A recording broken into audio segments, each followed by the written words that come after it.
Future plan అంటే ఇంకా I want look for opportunities first of all. But music అయితే continue చేస్తాను. ఒకవేళ వస్తే opportunity I will definitely utilize it. I will give my best. I will keep practicing that's for sure. So అంతే ఇంకా manifest for a good future.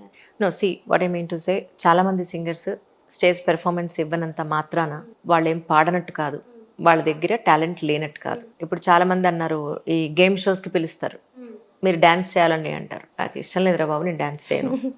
అది పిలవడం మానేశారు. That's okay, నా ప్రొఫెషన్ నాకే ఉంది. అంతే. నేనేం చెప్తున్నానంటే యాజ్ ఎ మదర్గా నీకు నేను చెప్పేది, ఎడ్యుకేషన్ కంటిన్యూ చేయి, సంగీతం ప్రాక్టీస్ వదలొద్దు. ఒక స్టేజ్ మీద ఒక అవమానం ఎదురైందని, ఒక స్టేజ్ షో నుంచి ఎలిమినేషన్ ఫేస్ చేయాల్సి వచ్చిందని అసలు మనం బాధపడాల్సిన పనే లేదు. చేయాల్సింది ఏంటి అంటే ఈ సింగర్ని ఎలా మిస్ అయిపోయాబ్బా, పిలిచే అమ్మాయికి అవకాశం ఇవ్వండి అని అనేలాగా నువ్వు తయారవ్వాలి. Yeah, that's most important. కొత్త నీరు వస్తూనే ఉంటుంది ప్రతి ఫీల్డ్లోకి. ఒక మనిషి ఎంతకాలం బతుకుతాడు? ఈ ఎంతమంది మ్యూజిక్ డైరెక్టర్స్, ఎంతమంది సింగర్స్, గొప్ప గొప్ప సింగర్స్ కాలంతో పాటు వెళ్ళిపోయారు. కొత్త నీరు వస్తూనే ఉంది. అవును. So that day will come again.